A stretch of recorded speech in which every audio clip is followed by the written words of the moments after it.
Mississippi Democrat tries to pass a law forcing home and private schools to teach public school curriculum. Well, forcing everyone into mediocrity has always been the Democrats' strong suit. I'm Dr. Duke, she's Katie, and this is the Dr. Duke Show.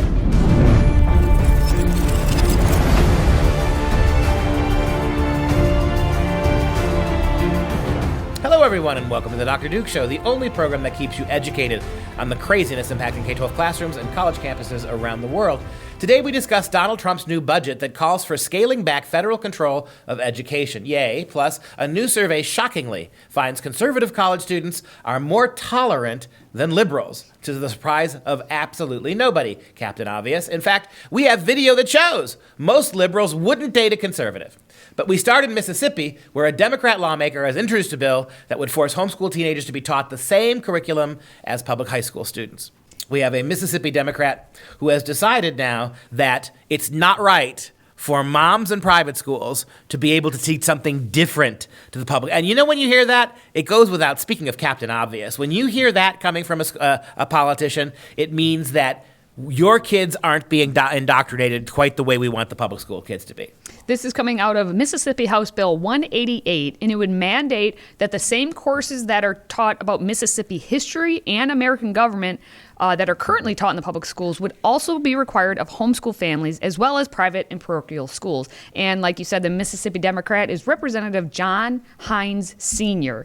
And he said that basically we need to take a look at the Mississippi history course and have it be able to provide students with an examination of the history of the state of Mississippi from the age of discovery and colonization to the present, with particular emphasis on the significant political, social, economic, and cultural issues of the 19th and 20th centuries, which have impacted the diverse ethnic and racial populations of the state. In other words, teach history as social justice, not as history.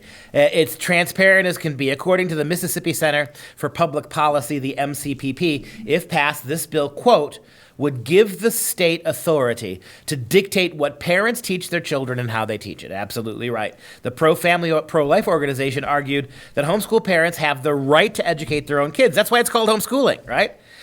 They want to do to homeschooling what they've done to K-12, right? Oh, for those of you who want to take online schooling, for your convenience, we'll give you a crappy public school education online. Oh, for those of you who want to homeschool and send your kids to private school, you can go to the buildings or stay at home with your kid, but we're going to force you to take the same crappy public school education.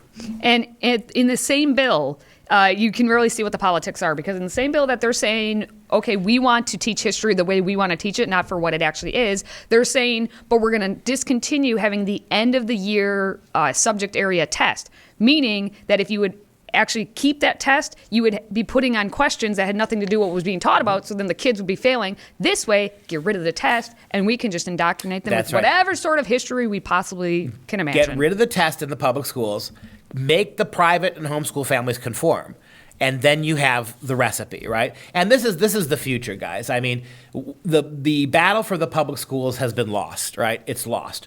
The superintendents, the principals, the teachers have all come through the big public schools of education.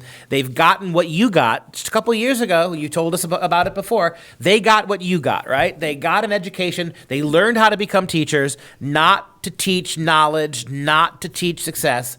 They were trained as teachers to become advocates for social justice change, right? And this is and it's not enough. We know this from the beginning. Why do teachers unions? Why do school administrators? Why do Democrat politicians hate school choice? They hate it because some kids get out of that indoctrinated mindset. Yeah, basically that thumb was lifted for the ones who are able to be out. And if they can keep their thumb on top of all of these kids, right, and then the kids who then become teachers, they control everything that happens in the school system. And again, what we're hearing here is that kids in Mississippi is one of the lowest performing states in the union. It's one of those states. Imagine Milwaukee, Wisconsin, and expand it to an entire state, and you've got Mississippi, a state that desperately needs real reading, literacy, and math comprehension, who needs to pare back everything that goes on in those Mississippi schools and get rid of all of it except focusing on the work, getting kids through discipline, through hard work, whatever it takes to put their noses in books and achieve. Because unlike the Democrats, I believe that African American kids are as able as any other kids to do this work. Unlike you. And the guy who's proposing this is an African-American, shame on you, an African-American politician. What are you basically saying? Let's transform the study of history, particularly Mississippi history, away from the facts and the data and the knowledge that would help them place Mississippi in the broader context of the United States, the broader United States in context of our civil and constitutional rights. No, let's get rid of this and convince kids who can't read and write that, again, it's the fault of systemic racism since the founding of Mississippi. Well, and like you said, he's a politician. And what we need to do is get the politicians out of the classroom.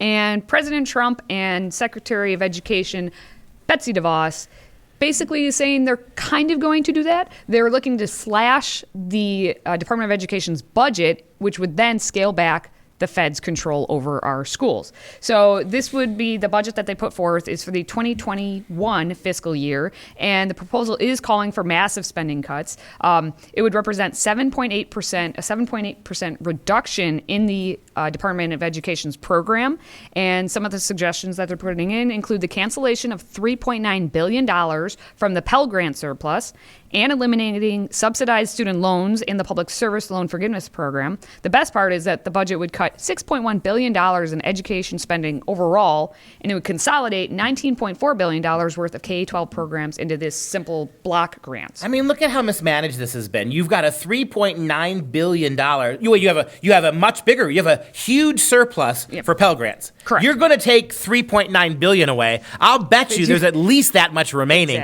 in the surplus, right? Yeah. I watched Michael Scott learn what tell me like I'm an 8-year-old, right?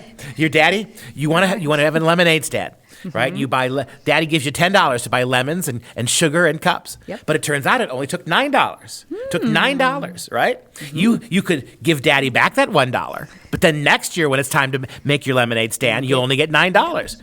But we're dealing with $3.9 billion worth of lemonade. Whew. And that's just what's being removed from the surplus. You got to figure at least that much remains. Absolutely. This is not a sweeping grand cut. This is not a game changer in terms of, but let me just make this point too. 7.8% is what they want to cut from the Department of Ed budget. Do you know, all you states out there, that's about more or less what you get from the feds every year? It's nothing. If you could just find a way in your state to raise about 7.8 to 8 to 9% of your of the money you get from the feds, raise it in state, you could tell the feds to go to hell. You could tell them to go pound salt. We don't need you. We don't need your blood money, your bribery money. We don't need it at all. 7 to 8% is all you got to raise. But again, there's never been a Republican politician, let alone a Democrat one, who's going to turn away free money. Free money, of course. And the other thing is the proposal does actually contain some expansions. And one of those expansions, it's a $900 million expansion investment for career and technical education. And that's not good either. What you're basically doing is conceding that we can't educate. We can't do what we've done for 200 years. No, with all the technological progress we've made, the huge gains in wealth in this country. I mean, let's be very clear. The so-called poor in America today are wealthy compared to the poor back in the 1930s, right? Or in the 1850s. We have eradicated real poverty. We have, through technology and hard work, we have become one of the most prosperous people in the history of the world. And for 200 years, we managed to give kids a good education that allowed them to enter trades if they wanted to, or to go on to college and become intellectuals if they wanted to. But we can't do it anymore. That's called choice. We are now incapable of doing it. After all of those things, with so much more money, so much more opportunity, so much more liberty, we forgot how to do it. So let's transform failed public schools into places where you learn how to stand in an assembly line, right? Where we teach them skills, not knowledge. Well, it's just so much easier to do it that way. If you just train them all the exact same way, you don't have to worry about them having to make those choices on their own, to think for themselves, to maybe become entrepreneurs, to help out other people. We just make them into that one boring, same, indoctrinated person, and we're all set. Well, and now you see why they want endless supplies of low-skilled foreign immigration, right? Yep. They want to train your kids to be the kind of kids we'd get who walked across the border from Mexico. Not terribly literate, not terribly schooled, capable only for certain kinds of work. This is, of course, what the billionaires want, the Michael Bloombergs want. It's what the Chamber of Commerce's want, right? Yes. Give us the elites, the Silicon Valley elites want. Give us your poor, you're tired and hungry, not so we can lift them up and educate them, so we can make them worker bee drones. And if heaven forbid, somewhere down the road, somebody shuts off the pipeline of cheap, unskilled labor, we'll have a middle school and public school, high school system now that will turn out those same kind of workers for us. It's true. Well, we have a little bit of hope in conservative college students who maybe still have some brain cells so they think on their own. But those kids, we found in a shocking survey, are actually more tolerant than their liberal peers.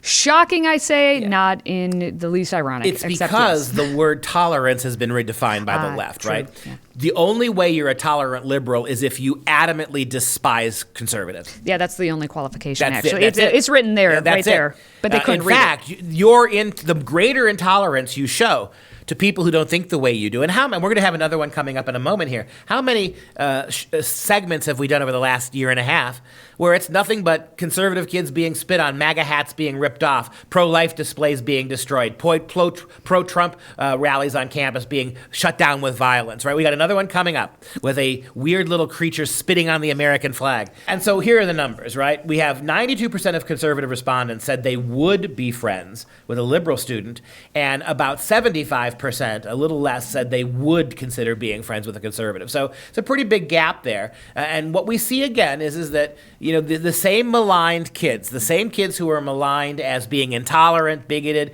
Christian kids who support Donald Trump now, who are guilty of white supremacy and white privilege and toxicity, they're the ones who are willing to listen to you. They're the ones who are willing to befriend you. They're the ones willing to date you, as we will see, but not vice versa. And speaking of dating, we find out in the newest campus reform video by Eduardo Nuret, he likes to go around Georgetown University and ask various questions. In light of it being Valentine's Day recently, he asked students if they would date someone on the opposite side of the political spectrum, and more specifically, if they would date someone who supported President Trump. So here's what they said. Would you ever date someone on the opposite side of the political spectrum? No, I do not think that I would, because I don't think that I could be with someone that supports who's currently in the White House. I feel like that's too radical for me. There's just so many differences between the two main political parties. I feel like there'll just be too much conflict within the relationship. I feel like if they were a Trump supporter, I don't think I could date them, because I feel like, in my opinion, that shows a little bit about their character. I feel like my life particularly can get very political in terms of whether we're thinking about civil rights or reproductive rights, or a right to education, making things accessible for low-income people. If they're pro-life, I think that's kind of where I draw the line. I think at some point your political views could mean you're a bad person. Yeah, one man who was only concerned about not having to be a father. You and I have sex. You and I have lots of sex, but no baby. No baby. Pro-life, that's where the line draw. I feel like I draw a line. That if I was to support someone and date someone with opposite political views, I feel like then I would just feel like all the time, and I would feel like that it would just get in the way of our feelings and my feelings about this, and I feel just upset. And I love that last little dimwit. Maybe she's trying to be clever, right? Maybe your political views reveal what kind of a character you have. And it never dawns on little Queenie that the fact that you just stated your own intolerance, right? That my political world means I am intolerant to anybody who doesn't. It never dawns on her that she's the one who might have the character issue. Hold up the mirror. Look at what you're seeing. Well, no sex. No baby. Sex. No baby. Sex. No baby. No baby for you. Nope. Sex. No baby. What about soup? And you gotta love it. The poor bastard probably doesn't know anything. He can't speak the language. He can't read English very well. But what's he learned from his time on an American campus? Pro-life. I could no date you. Well, he can't read just like the rest of them. I think I just turned him into Greek, didn't I? A little Greek. Psychopo. Saga poll. All right, well, let's take a look at all of the intolerance that we have on the various campuses, but specifically at the University of California, Santa Cruz, not shockingly, where we had college Republicans who were doing tabling like they tend to do across campuses around the country, and these students were accosted by simple passersby who decided to do what to them? Now, these are the same liberals you just saw in the previous segment talking about how open-minded they were and how you're the problem, you know. If you support Trump, you're the one who has low character. You're the one who we can't get along with. Here are these progressive liberals right there. You're assaulting. You're assaulting us. You're assaulting us. Better back away. This is a flag of white supremacy.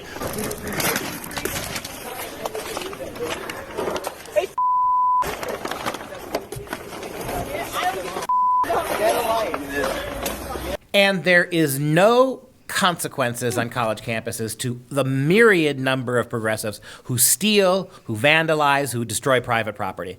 In free-speech areas, places where these students have taken the time to get clearance from the university to be able to stand there and have their view represented, there are absolutely zero, zip, nada consequences if you want to destroy this stuff. You want to knock down somebody's abortion remembrance cemetery, you can do it. You want to spit on somebody's flag, which is, protected speech, if it's your flag, right? Ah. To rip it out of the hands of somebody else, to throw it on the ground, there should be serious consequences. I ask you again, the difference between Republicans, Democrats, conservatives, and liberals on college campuses. Do you ever just one time, give me one example of conservative college kids who are interrupting and destroying the property of pro-choice activists on campus, or pro-illegal immigration activists, or pro-Bernie Sanders people? Name one speech on a college campus, anywhere, where conservatives shut it down with bullying tactics. Not once. And even if you did find one, I challenge someone. If you find one, the conservative groups will come out and tell them they were wrong because they don't want to engage in that activity. And the university would have had consequences for those kids. But they will hold their own accountable. And that video involved Hayden Williams, who, that name sounds familiar, he was a conservative student on a campus who last year at UC Berkeley kind of famously got punched really hard in the face.